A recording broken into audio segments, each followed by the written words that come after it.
नमस्कार दोस्तों, स्वागत है आप लोगों का अपना यूट्यूब चैनल शिक्षा हब में। प्यारे स्टूडेंट, जैसे कि आप लोगों को मालूम है कि सीएचएस एंट्रेंस एग्जाम्स 2022 के लिए हमारे शिक्षा हब चैनल पे लगातार क्लासेस फ्री ऑफ कॉस्ट चल रही है, जिसका मैं आपको बता दूं कि जिसमें हम लोग मैथ और फिजिक्स को साथ में लेकर चल रहे हैं। और आज हम लोगों का फिजिक्स का क्लास का दूसरा क्लास होने वाला है। और स्टूडेंट, मैं बात करूंगा लाइट यानी कि प्रकाश के बारे में। भौतिक विज्ञान में हम लोग चैप्टर प्रकाश पढ़ रहे हैं यानी कि लाइट।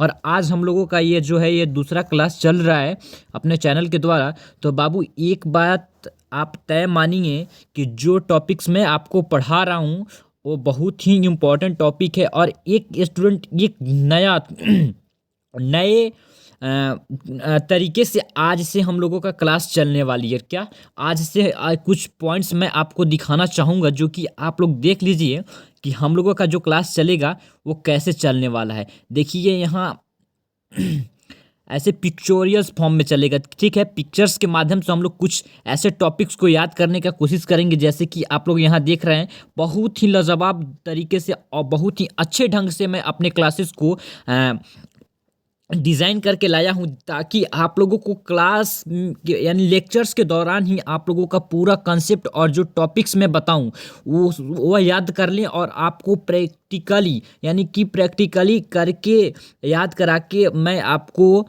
दूंगा जो टॉपिक्स मैं पढ़ाऊंगा। और एक बात बाबू जान जाइएगा कि हम लोग जितना पढ़ते हैं उससे ज़्यादा पिक्चोरियल फॉर्म्स जो पिक्चर्स को देखते हैं वह ज़्यादा हमारा माइंड्स में याद रहता है, ठीक है। माइंड्स में जाकर डायरेक्ट बैठ जाता है। तो इसी कारण मैं सोचा कि बाबू आप लोगों को के लिए जो भी टॉपिक्स लाऊं यानी कि थ्योरी के साथ साथ कुछ ऐसे प्रैक्टिकल्स फॉर्म में हम समझाकर आपको बताएं, ताकि आपको अच्छे तरीके से इंट्रेंस एग्जाम्स के टाइम तक याद रह सके। क्या कि आपको इंट्रेंस एग्जाम्स के टाइम तक याद रह सके, जिसको मैं लेकर आया हूँ। तो चलिए अपने क्लास को देखते हैं। बाबू, एक बात पहले मैं बता दूं यहाँ कि आपका जो पहला क्लास हुआ था वह आपको याद होगा, ठीक है।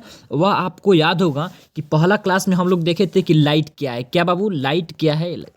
लाइट क्या है और लाइट के बारे में हम लोग जाने थे। जैसे कि मैं आप लोगों को बताया था कि लाइट जो था वह प्रकाश एक प्रकार का ऊर्जा है जो विद्युत चुम्बकीय तरंगों के रूप में संचरित होती है। और बाबू, प्रकाश का ज्ञान हम कैसे मालूम करते हैं कि यह प्रकाश है? तो प्रकाश का ज्ञान हम लोगों का मालूम होता है किससे? आंखों के द्वारा होता है। और इसका तरंगदैर्घ्य जो होता है कितना होता है स्टूडेंट? तो 3900 एंगस्ट्रम। क्या बाबू? 3900 एंगस्ट्रम से लेकर 7800 एंगस्ट्रम होता है। क्या? 7800 एंगस्ट्रम तक प्रकाश का तरंगदैर्घ्य होता है। और बाबू, इसमें हम लोग पढ़े थे क्या स्टूडेंट? मेरे भाई आप लोग जान जाइए कि और हम लोग पढ़े थे कि प्रकाश विद्युत चुम्बकीय तरंग सिद्धांत के कुछ गुणों पर ही व्याख्या कर पाता है। और इसमें और बहुत सारे जो जो पॉइंट्स टॉपिक हैं, मुझे उम्मीद है कि आप लोग उसका प्रॉपर नोट्स बनाए होंगे और रिवीजन भी कर रहे होंगे, ठीक है। तो चलिए, आज हमारा टॉपिक्स था जो हम लोग पढ़े थे कल इसके पहले वाले लेक्चर्स में, कि प्रकाश प्रकाश के प्रति व्यवहार के आधार पर वस्तुओं को निम्न भागों में बांटा गया, यानी कि 5 भागों में बांटा गया है। पहला जो था हम लोगों का प्रदीप्त वस्तुएं था, जो मैं आपको बताना चाहूँगा कि पहला जो हमारा था, क्या स्टूडेंट? पहला जो हमारा था प्रदीप्त वस्तु था, ठीक है। एक मिनट स्टूडेंट, पहला हमारा जो था वह प्रदीप्त वस्तु था, ठीक है।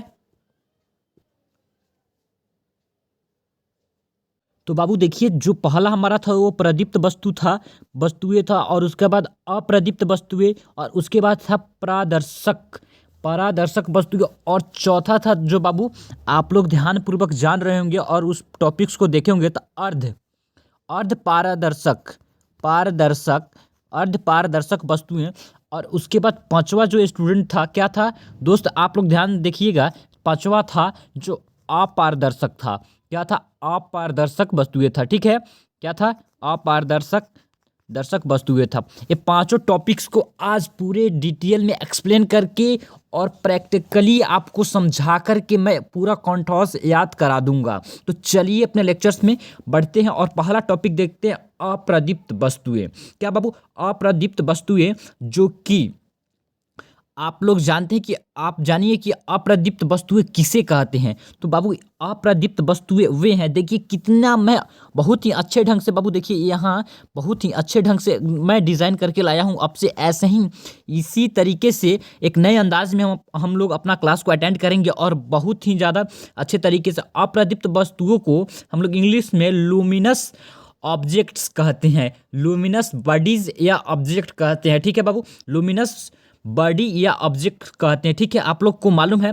तो चलिए अब देखते हैं कि अप्रदीप्त वस्तुएं, ठीक है, क्या देखेंगे, अप्रदीप्त वस्तुएं वे वस्तुएं जो चलिए चलिए वे वस्तुएं जो स्वयं के प्रकाश से प्रकाशित होती है। क्या बाबू अगर पूछा जाए कि बाबू अप्रदीप्त नहीं सॉरी प्रदीप्त वस्तुएं यानी कि लूमिनस ऑब्जेक्ट्स यानी कि लूमिनस बॉडीज, ये दोनों इंग्लिश नेम है और हिंदी में प्रदीप्त वस्तुएं कहेंगे कि प्रदीप्त वस्तुएं वस्तुएं प्रदीप्त प्रदीप्त वस्तुएं जो वे वस्तुएं जो स्वयं के प्रकाश से प्रकाशित होता है, वह खुद के प्रकाश से प्रकाशित होता है। जैसे कि आप लोग को एग्जांपल्स में मैं बता दूं कि सूर्य होगा, विद्युत होगा और बल्ब, ये सारे विद्युत बल्ब, ठीक है बाबू, विद्युत बल्ब, ये सारे के सारे प्रदीप्त वस्तुएं होते हैं जो स्वयं के प्रकाश से प्रकाशित होते हैं, ना कि किसी और के प्रकाश से, ठीक है बाबू, ना कि किसी और के प्रकाश से यह प्रकाशित होती है। यह खुद प्रकाशमान है, यह अपना खुद प्रकाश उत्सर्जित करते हैं और इससे या अंधकार को दूर करते हैं। तो बाबू आप लोग जान गए कि प्रदीप्त वस्तुएं किसे कहते हैं, कि वे वस्तुएं जो स्वयं के प्रकाश से प्रकाशित होती है उसे ही प्रदीप्त वस्तुएं कहते हैं, जैसे कि सूर्य और विद्युत बल्ब। और एग्जाम्पल्स में आप देख सकते हैं जो कि आपको पूरा अच्छे तरीके से याद होगा। और बाबू एक बात, जो एक स्टूडेंट है जिसका नाम है शिवम कुमार, वह उनका एक कमेंट था कि हम आपसे बात करना चाहते हैं। तो बाबू आपको मैं बता रहा हूँ कि जो भी स्टूडेंट हमसे बात करना चाहते हैं या कुछ भी मतलब कि यानी कि उनको कोई भी प्रॉब्लम होता है तो उनके लिए हेल्प लाइन नंबर है, ठीक है बाबू, एक मिनट हेल्प लाइन एक नंबर है जिस पे वो कांटेक्ट करके हमसे डायरेक्ट बात कर सकते हैं। तो देखिए यह नंबर है, ठीक है, इस पे आप डायरेक्ट हमसे कांटेक्ट करके बात कर सकते हैं, ठीक है, ठीक है, 9693909325। बाबू कोई भी प्रॉब्लम हो, कोई भी डाउट हो, किसी स्टडी से रिलेटेड जो भी प्रॉब्लम्स डाउट हो, आप इस पे कांटेक्ट करके हमसे बात कर सकते हैं, आप उसका हल ले सकते हैं, ठीक है। तो चलिए शिवम बाबू आपका प्रॉब्लम जो था वो सॉल्व कर दिए हैं हम इस वीडियो के माध्यम से। और इनके साथ साथ जो भी स्टूडेंट है वह चाहे तो उनका कोई भी डाउट हो मुझसे क्लियर कर सकते हैं। तो बाबू यह समझ जाइएगा कि यह शिवम बाबू हैं और यह आपको देखिए सॉरी चलिए आइए ल्यूमिनस ऑब्जेक्ट्स, ठीक है, एग्जाम्पल्स में हम लोग देख लिए। तो यह तो पॉइंट्स क्लियर हो गया। तो चलिए नेक्स्ट पॉइंट जो था वो क्या था हम लोगों का, अप्रदीप्त वस्तुएं। क्या था, अप्रदीप्त वस्तुएं, जो कि यहाँ है, मिसिंग हो गया, ठीक है। तो चलिए अप्रदीप्त वस्तुएं किसे कहते हैं। तो देखिए अप्रदीप्त वस्तुएं वे वस्तुएं जो स्वयं के प्रकाश से प्रकाशित नहीं होती है लेकिन उन पर प्रकाश डालने पर वे दिखाई देने लगती है, जैसे कि मेज हुआ और कुर्सी हुआ, यानी कि या पेन हुआ। ये ऐसे नॉन ल्यूमिनस ऑब्जेक्ट यानी कि बाबू प्रदीप्त वस्तुएं और उसके आगा और लग गया यानी कि उसके अपोजिट यानी कि उसके उल्टा अप्रदीप्त, यानी कि अप्रदीप्त वस्तुएं वे वस्तुएं। अगर बाबू आप प्रदीप्त वस्तुएं को याद कर ले कि प्रदीप्त वस्तु किसे कहते हैं तो आप अच्छे तरीके से अप्रदीप्त वस्तु को भी जान पाएंगे, ठीक है। तो अप्रदीप्त वस्तुएं वे वस्तुएं हैं जो स्वयं के प्रकाश से प्रकाशित नहीं होते हैं, जो उनके पास खुद का अपना प्रकाश नहीं होता है, वह किसी अन्य के पर लेकिन उन पर प्रकाश डालने पर वे दिखाई देने लगती है। लेकिन उन पे देखिए यह बता रहे हैं आपको कि देखिए ये सारे अप्रदीप्त वस्तुएं हैं, यानी कि नॉन ल्यूमिनस ऑब्जेक्ट्स। क्या, नॉन ल्यूमिनस ऑब्जेक्ट्स, जो कि इसमें पेन भी है और मेज भी है, ठीक है, और इसमें कुर्सी भी आ जाएंगी, इसमें ट्री भी आ जाएगा, यानी कि पेड़ पौधे जो, ठीक है, जिनके अंदर से प्रकाश नहीं निकलता होगा लेकिन उस पे हम लोग प्रकाश डालेंगे तो वह हमको दिखाई देने लगेगा, वहीं अप्रदीप्त वस्तुएं होगा, ठीक है। बाबू अगर वीडियो अच्छा लग रहा होगा, आपको पढ़कर समझ में आ रहा होगा तो प्लीज़ वीडियो को लाइक कर दीजिएगा और एक प्यारा सा कमेंट कर दीजिएगा, ठीक है। तो चलिए नेक्स्ट टॉपिक्स को देखते हैं। तीसरा टॉपिक्स था हमारा हम लोग का पारदर्शक वस्तुएं। क्या बाबू? पारदर्शक वस्तुएं। आप लोग पारदर्शक वस्तुएं के बारे में जानते हैं, अप्रदीप्त, प्रदीप्त, अप्रदीप्त जान गए। अब हम लोग जानेंगे पारदर्शक वस्तुएं। तो पारदर्शक वस्तुएं को हम लोग जानते हैं, तो इसको हम लोग ट्रांसपेरेंट ऑब्जेक्ट्स या बॉडीज कहते हैं, ठीक है। जो आप लोग यहाँ देख रहे हैं, यहाँ मेंशंस किया गया है। मैं इंग्लिश और हिंदी दोनों नेम्स लेकर आया हूँ, दोनों नाम, और इस दोनों के बारे में मैं बताऊंगा, ठीक है। देखिए ये इसका यह क्या है, ठीक है। इस तो देखिए वे वस्तुएं, क्या वे वस्तुएं जिनसे होकर प्रकाश की किरणें निकल जाती है, क्या जिनसे होकर प्रकाश की वस्तुएं निकल जाती है, उसे ही पारदर्शक वस्तु कहते हैं। बाबू पारदर्शक यानी कि पार, आप लोग नाम से पकड़ने का कोशिश कीजिए। पारदर्शक वस्तु यानी कि पार हो जाए, किसी वस्तु पे अगर हम प्रकाश डालें तो प्रकाश इस पार से उस पार चला जाए, उसी को तो पारदर्शक कहते हैं ना स्टूडेंट। क्या कहते हैं? उसी को तो पारदर्शक कहते हैं।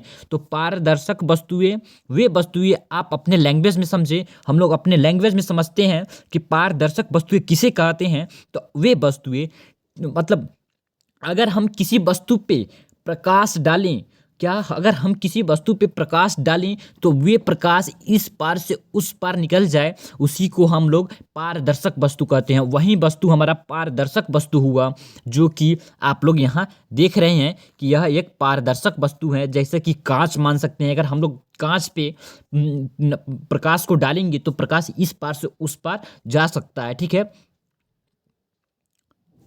तो बाबू यह समझ में आ गया ये टॉपिक्स। तो चलिए हम अपना चौथा टॉपिक्स को देखते हैं, ठीक है। हम लोग अपना चौथा टॉपिक्स देखते हैं। क्या आपको ये सारे टॉपिक्स अच्छे तरीके से समझ में आ रहे होंगे, ठीक है। और मुझे उम्मीद है कि आप लोगों को यह टॉपिक्स अच्छे लग रहे होंगे, ठीक है। तो देखिए बाबू, हम लोग ये लाइट जो चैप्टर है, यह बड़ा चैप्टर है। इसको हम लोग छोटा छोटा करके हर टॉपिक्स को एक एक साथ लेकर के हम पढ़ाएंगे आपको और अच्छे तरीके से समझाएंगे। तो चलिए देखते हैं जो चौथा टॉपिक्स है, जो चौथा वस्तुएं हैं जो कि हमारे प्रकाश के प्रति व्यवहार के आधार पे वस्तुओं को बांटा गया 5 भागों में। ये चौथा है। तो यहाँ बाबू अर्ध होगा। क्या होगा? यहाँ 1 मिनट, यहाँ अर्ध होगा। यहाँ क्या होगा? अर्ध होगा। यह अर्ध पारदर्शक वस्तुएं हैं। क्या है? यह अर्ध पारदर्शक वस्तुएं हैं जो अर्ध पारदर्शक। बाबू यहाँ तक आप देखे हैं पारदर्शक, और यहाँ पे अर्ध पारदर्शक देख रहे हैं, यानी कि आधा। अर्ध मतलब ही होता है बाबू आधा। आप लोग समझे, नाम से समझने का कोशिश कीजिए। क्या समझे? नाम से समझने का कोशिश कीजिए। नाम, अगर इसको आप समझ गए ना तो बाबू इतना बड़ा डिफिनेशन आपको याद करने का जरूरी नहीं पड़ेगा, और ना ही इसको कुछ समझने का जरूरी पड़ेगा। लेकिन अगर आप इस नाम को समझ जाते हैं तो, अगर नहीं समझ पाते हैं तो बाबू आपको रटने के सिवा कोई उपाय नहीं है कि दूसरा आप लोग रटने के अलावा कुछ और नहीं कर सकते, ठीक है। कि यह ऐसा कुछ नहीं है कि आप इसको घोल कर पी लोगे और आपको याद हो जाएगा। आप लोग जब सबसे ज़्यादा बेटर यही रहेगा कि आप लोग समझो। आपको समझाने के लिए देखिए मैं पिक्चर्स फॉर्म में लेकर आ रहा हूँ, पिक्चोरियल्स फॉर्म में लेकर आ रहा हूँ। आपको हर तरह से मतलब कैसे समझाया जा सके वैसा मैं उपाय कर रहा हूँ कि आप लोग समझो, आप लोग पॉइंट्स को समझो, टॉपिक्स को समझो, ना कि रटने का काम करो बाबू। क्या? ना कि रटने का काम करो, बस समझ जाओ, यही बहुत ज़्यादा अच्छा है, ठीक है। क्योंकि आपको एंट्रेंस क्रैक करना ही है, ठीक है। तो चलिए देखते हैं चौथा टॉपिक, अर्ध पारदर्शक वस्तुएं। क्या है? अर्ध पारदर्शक। तो इसको समझिए, अर्ध पारदर्शक वस्तुएं किसे कहते हैं या क्या है? तो अर्ध मतलब आधा और पारदर्शक मतलब पार, ठीक है। पारदर्शक तो जिस वस्तु से हमारा प्रकाश, पहले देख लेते हैं इसका डिफिनेशन क्या है, ठीक है बाबू। चलिए पहले ये जो डिफिनेशन बोल रहा है इसका डिफिनेशन देखते हैं। इसका डिफिनेशन क्या है, थोड़ा छोटा करते हैं। चलिए, कुछ वस्तुएं, ठीक है, वस्तुएं देखिए, यहाँ कुछ वस्तुएं ऐसी होती है जिन पर प्रकाश की, क्या बाबू, जिन पर प्रकाश की किरणें पड़ने से उनका कुछ भाग तो अवशोषित हो जाता है तथा कुछ भाग बाहर निकल जाता है। ऐसे में होता है कि तेल लगा हुआ कागज, बाबू आप देखे होंगे। क्या? जैसे कि तेल लगा हुआ कागज आप लोग देखे होंगे, यही इसका एक बहुत ही बेस्ट एग्जाम्पल्स है। तो तो देखिए हम अपने लैंग्वेज में आपको अर्ध पारदर्शक बताते हैं। अगर बाबू अर्ध पारदर्शक वस्तुएं जो होंगी ना, वह वस्तु जब आप प्रकाश डालेंगे उस वस्तु पे, क्या जब आप प्रकाश डालेंगे उस वस्तु पे यानी कि लाइट को उस वस्तु पे यानी कि ऑब्जेक्ट्स पे या बॉडीज पे डालेंगे, तो कुछ प्रकाश को वह वस्तु अवशोषित कर लेगा। क्या बाबू? कुछ प्रकाश को वह वस्तु अवशोषित कर लेगा और कुछ प्रकाश को वो छोड़ देगा। तो इसी को हम लोग अर्ध यानी कि आधा प्रकाश पार कर सके उस वस्तु से, उसी को अर्ध प्रकाश अर्ध पारदर्शक वस्तुएं कहते हैं। क्या समझ में आया?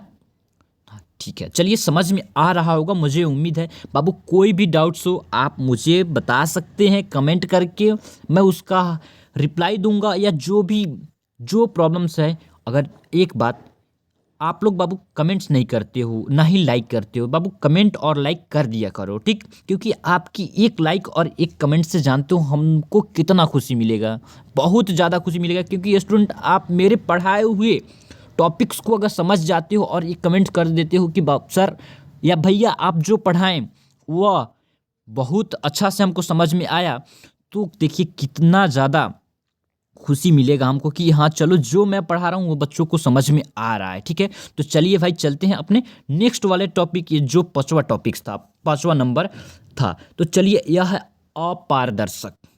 एक तो था कि बाबू प्रदीप्त वस्तुएं, उसके बाद आया अप्रदीप्त वस्तुएं, उसके बाद आया पारदर्शक वस्तुएं, उसके बाद आया अर्ध पारदर्शक वस्तु, और ये तो पूरा आ गया अपारदर्शक। तो देखिए एक सीक्वेंस वे में मैं लेकर आ रहा हूँ ना आपको, जैसे कि आपको याद रह सके। तो चलिए इसको समझाने के बाद मैं एक कंक्लूजन मैं बताऊंगा जिससे आप याद कर सकेंगे इस सारे टॉपिक्स को, ठीक है? तो चलिए ठीक है। लेकिन बाबू एक बात, अगर सच में ये वीडियो आपको अच्छा लग रहा हो तो मेरे इस शिक्षा हब चैनल को सब्सक्राइब करना ना भूलिएगा, ठीक है बाबू? और बगल के बेल आइकन को भी प्रेस कर लीजिएगा, ताकि जब भी मैं कोई क्लास लेकर आऊँ अपने चैनल्स के द्वारा तो आप उसे मिस ना कर सके, या कोई भी अपडेट्स इन्फॉर्मेशन जो आप उसे मिस ना कर सकें। तो चलिए चलते अपने टॉपिक्स की ओर, अपारदर्शक वस्तुओं को देखते हैं और समझते हैं। तो बाबू अपारदर्शक वस्तुएं वे वस्तुएं जिनसे होकर प्रकाश की किरणें बाहर निकल नहीं पाती है, जैसे कि धातु, ये बहुत ही ज़्यादा मेटल, बहुत ही ज़्यादा अच्छा इसका एग्जाम्पल्स है। या कोई भी देखिए यहाँ पे हम सेब भी लेकर आए हैं अपने स्टूडेंट के लिए, देखिए तो देखिए एग्जाम्पल्स में हम आप लोग के लिए सेब भी लेकर आए हैं, एप्पल्स को भी लेकर आए हैं, देखिए एप्पल्स को भी लेकर आए हैं, ठीक है? एप्पल्स को भी पहले तो हम आप लोगों के लिए मेज़ लेकर आए हैं, ठीक है? मेज़ लेकर आए कि मेरे प्यारे स्टूडेंट इस पे बैठेंगे। उसके बाद देखिए एप्पल भी लेकर आ गए क्योंकि आप लोग खाएंगे भी ना, खाएंगे भी, ठीक है? तो चलिए आ जाइए, देखिए एप्पल्स, और एप्पल्स भी इसका एक एग्जाम्पल्स है जो कि बहुत ही अच्छा एग्जाम्पल है, ठीक है? जो कि बहुत ही ज़्यादा अच्छा एग्जाम्पल है एप्पल्स। अपारदर्शक वस्तु अपनी भाषा में समझते हैं कि जिस वस्तु से होकर प्रकाश की किरणें थोड़ा सा भी आर पार ना हो सके, उसी को अपारदर्शक, पारदर्शक और अपारदर्शक, पारदर्शक और अपारदर्शक। बाबू आप प्रदीप्त समझ गए तो अप्रदीप्त समझ गए, अगर आप लोग पारदर्शक समझ गए तो अपारदर्शक समझ गए, ठीक है? और अर्ध पारदर्शक भी समझ गए। तो स्टूडेंट क्या आपको समझ में आ रहा है मेरे बात? अगर जो टॉपिक्स मैं पढ़ा रहा हूँ वो समझ में आ रहा है तो चलिए ठीक है, और आइए नेक्स्ट पॉइंट्स को डिस्कस करते हैं। तो नेक्स्ट पॉइंट हम लोगों का है प्रकाश का विवर्तन। प्रकाश का विवर्तन क्या है? इसमें हम सारे टॉपिक्स को कवर करेंगे बाबू, धीरे धीरे करके। प्रकाश का परिवर्तन, अपवर्तन, समतल दर्पण, जो भी आते हैं ना, प्रकाश का वर्ण विक्षेपण, प्रकाश का परिकीर्णन, ये सारे पॉइंट्स को मैं डिस्कस कराऊंगा। और जो इम्पोर्टेंट पॉइंट है उसी को ध्यान में रखकर, ना कि सारे टॉपिक्स, जो इम्पोर्टेंट पॉइंट है उसी को ध्यान में रखकर ही हम लोग आगे अपने क्लास को आगे बढ़ाते चलेंगे और सारे टॉपिक्स को आपको बताऊंगा, ठीक है? इम्पॉर्टेंट टॉपिक, ठीक है? इम्पॉर्टेंट टॉपिक्स ही मैं क्लियर कराऊंगा। तो देखिए ये इमेज बहुत ही ज़्यादा अच्छा लग रहा होगा, जो कि आपके माइंड्स में सीधा बैठेगा और आप इसको अपने माइंड में डायरेक्ट सेट कर लें कि आपको इतना बड़ा थ्योरी याद करने को, रटने को ना मिले, ठीक? तो चलिए देखते हैं प्रकाश का विवर्तन आप लोग समझिए। विवर्तन होता है क्या? तो देखिए प्रकाश का अवरोध के किनारों पर प्रकाश के अवरोध के किनारों पर थोड़ा मुड़कर उसकी छाया में प्रकाश प्रवेश करने की घटना को प्रकाश का विवर्तन कहते हैं। मुड़कर, ठीक है, देखिए, मुड़कर प्रवेश करने की घटना को प्रकाश का विवर्तन कहते हैं। देख रहे हैं ना आप? तो चलिए, जो टॉपिक्स ये है आप समझ गए। चलिए आइए नेक्स्ट पॉइंट। ये बहुत ही ज़्यादा इंपॉर्टेंट पॉइंट है बाबू। क्या? बहुत ही ज़्यादा इंपॉर्टेंट। मैं लिख दूँ तो सबसे ज़्यादा बेटर रहेगा, जो कि मैं देख रहा हूँ कि कौन से कलर से लिखूँ तो ठीक रहेगा। तो चलिए, ये बहुत ही ज़्यादा इम्पॉर्टेंट है। क्या बाबू? आप लोग इससे याद कर लेना। बहुत ही ज़्यादा VVI, मैं जितना बोलूँ ना, VVI इम्पॉर्टेंट है। बहुत वेरी वेरी इंपॉर्टेंट टॉपिक्स जो मैं, यह है प्रकाश का प्रकीर्णन। देखिए क्या है, तो चलिए देखते हैं कि प्रकाश का प्रकीर्णन जब प्रकाश किसी ऐसे माध्यम से गुजरता है। देखिए, जब कोई प्रकाश किसी ऐसे माध्यम से गुजरता है जिसमें धूल तथा अन्य पदार्थ के अत्यंत सूक्ष्म कण होते हैं, बहुत ही अत्यंत सूक्ष्म कण होते हैं, तो उसके द्वारा प्रकाशित सभी वस्तुएं सभी दिशा में प्रसारित हो जाता है। इसी घटना को प्रकाश का प्रकीर्णन कहा जाता है। बाबू, जैसे कि इस लैंग्वेज में मैं समझाया, आपको समझ में नहीं आया होगा। जब किसी प्रकाश को ऐसे माध्यम से गुजारा जाता है जिसमें धूल एवं अन्य पदार्थों के अत्यंत सूक्ष्म कण होते हैं, इसके द्वारा प्रकाश सभी दिशाओं में प्रसारित हो जाता है। तो देखिए, हम क्या बोलना, जब हम किसी प्रकाश को, श्वेत रंग को, यानी कि लाइट, यानी कि श्वेत प्रकाश को किसी ऐसे माध्यम से हम लोग प्रकाशित करते हैं, क्या किसी ऐसे माध्यम से हम लोग प्रकाशित करें, क्या बाबू? किसी ऐसे माध्यम से हम लोग श्वेत रंग को प्रकाशित करें जिसमें क्या, जिसमें धूल कण और छोटे छोटे सूक्ष्म कण भी उपस्थित हों, और उससे होकर अगर हमारा प्रकाश गुजरता है तो वह जो कण है हमारे प्रकाश को प्रकीर्णित कर देती हैं। यानी कि प्रकीर्णित, यानी कि अगर प्रकाश को हम लोग श्वेत रक्त नहीं, सॉरी, ठीक है, श्वेत यानी कि वाइट लाइट, ठीक है, श्वेत प्रकाश को कैसे प्रिज्म पे हम लोग डालेंगे तो यह हमारा 7 भागों में बट जाएगा। क्या बाबू? 7 भागों में बट जाएगा, जो कि पहला भाग जो होता है वो हमारा होता है रेड। क्या? पहला जो प्रकीर्णन होता है हमारा, वह होता है, ऐसे को हम लोग प्रकाश का प्रकीर्णन कहते हैं। किसी वस्तु की अगर श्वेत प्रकाश को अगर किसी प्रिज्म से होकर गुजारते हैं तो हमारा वह जो प्रकाश है 7 रंगों में विभाजित हो जाती है, जिसे प्रकाश का प्रकीर्णन कहते हैं। तो देखिए, यह प्रकीर्णन क्या है। तो पहला जो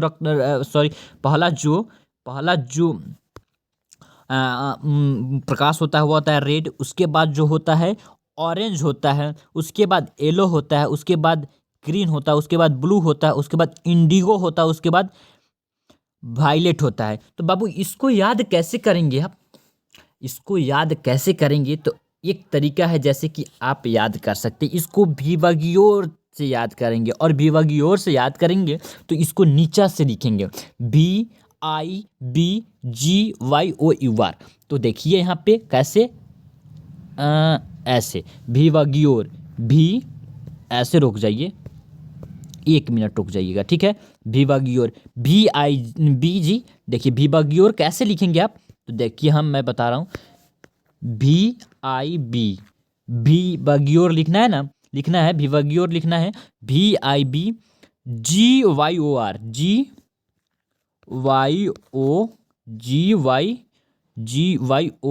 और यहाँ पे आ जाएगा बाबू R। विभागीय लिखा गया ना, VIBGYOR। V से क्या हो जाएगा? वायलेट हो जाएगा, I से क्या हो जाएगा? इंडिगा हो जाएगा, और B से क्या हो जाएगा? ब्लू हो जाएगा, G से क्या होगा बाबू? ग्रीन हो जाएगा। 1 मिनट, सबसे बेस्ट तो ये रहेगा ना, जबकि मैं बताते चल रहा हूँ ना, आप लोग देखिएगा कि यहाँ R से क्या होगा?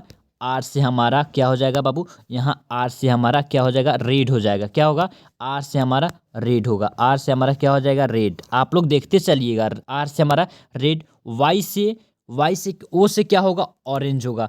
ओ से क्या होगा, ऑरेंज होगा। ओ से क्या होगा हमारा, जो कि ऑरेंज होगा। ओ से हमारा ऑरेंज होगा। और वाई से क्या होगा, वाई से क्या होगा, वाई से येलो होगा। वाई से येलो होगा। और जी से क्या होगा, ग्रीन यानी कि हरा होगा। क्या होगा, ग्रीन यानी कि हरा, ग्रीन यानी कि हरा होगा। देखिए, और बी से क्या होगा, ब्लू होगा। बी से क्या होगा बाबू, ब्लू होगा, जो कि आप लोग देखिए बी से ब्लू होगा। आई से इंडिगो। और भी से क्या हो जाता है, वायलेट हो जाता है। ठीक है, जो कि आप लोग याद रखेंगे। ऐसे याद करने का बहुत ही बेस्ट तरीका है, जो कि मैं आपसे शेयर कर लिया हूँ, और आप लोग याद रखिएगा। और एक बात तो याद कीजिए, एक बात जानिएगा कि सबसे ज़्यादा तरंगधर जो होता है, सबसे ज़्यादा तरंगधर जो होता है वो लाल रंग का होता है। रेड कलर का सबसे ज़्यादा तरंगधर होता है। क्या, सबसे ज़्यादा तरंगधर्ष किसका होता है, तो रेड कलर का। लाल रंग का तरंगधर्ष सबसे ज़्यादा होता है, तो वो भी कितना होता है, तो सबसे ज़्यादा तरंगधर्ष जो होता है लाल रंग का 7800 एंगस्ट्रॉम होता है। क्या बाबू, 7800 एंगस्ट्रॉम होता है। और सबसे कम जो तरंगधर्ष होता है वह होता है विवग्योर का। ठीक है, सॉरी, एक मिनट, वायलेट का होता है। ठीक है बाबू, तो इसका कितना होता है, 3800 होता है। 3800 एंगस्ट्रॉम इसका तरंगधर्ष होता है। ये जो बहुत ही ज़्यादा इंपॉर्टेंट पॉइंट है, जो आप लोग अपने कॉपी में नोट कर लेंगे। ठीक है, कॉपी में नोट कर लेंगे। तो चलिए नेक्स्ट पॉइंट को देखते हैं। नेक्स्ट पॉइंट है कि बैगनी रंग के प्रकाश का प्रकीर्णन सबसे अधिक। देखिए, मैं जो बोला ना, बैगनी कलर यानी कि वायलेट। ठीक है, बैगनी इसी को कहते हैं ना, इसको। हाँ, तो एक मिनट, वाइट है इसीलिए नहीं दिख रहा। चलिए, इसी को कहते हैं, सॉरी। हाँ चलिए, आज इसका तरंगधर्ष सबसे क्या होता है, अधिक होता है। लाल रंग का प्रकीर्णन सबसे कम होता है। सॉरी, प्रकीर्णन है यह। ठीक है, यह प्रकीर्णन है, प्रकाश का प्रकीर्णन। और मैं बताया तरंगधर। और एक बात, जो बैगनी कलर है यानी कि वायलेट है, इसका जो प्रकीर्णन सबसे अधिक होता है, और लाल रंग का कम। आप लोग देख रहे हैं ना, ऐसे जब श्वेत लाइट हम लोग डाल रहे हैं, श्वेत प्रकाश डाल रहे हैं, तो थोड़ा सा रेड कलर प्रकीर्णित हो रहा है, लेकिन सबसे ज़्यादा तो हमारा यही हो रहा है ना, बैगनी।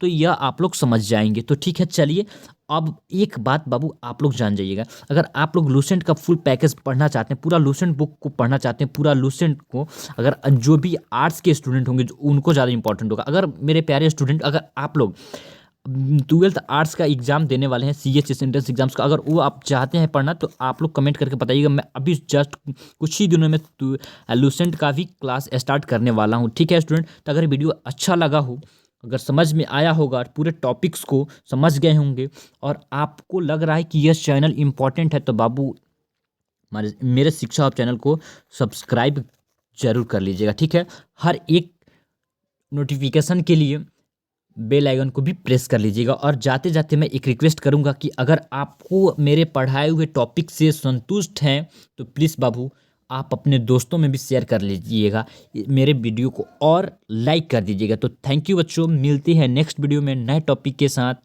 जय हिंद। तब तक आप लोग मन लगाकर पढ़ते रहें।